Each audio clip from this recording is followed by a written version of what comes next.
and welcome back to the ScaDS.AI Living Lab lecture series.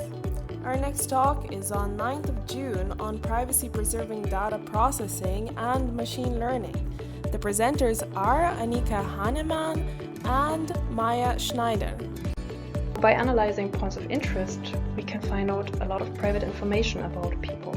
For example, their home and work address, or maybe also their educational level, their religion, their health status, their gender, their marital status, and a lot more.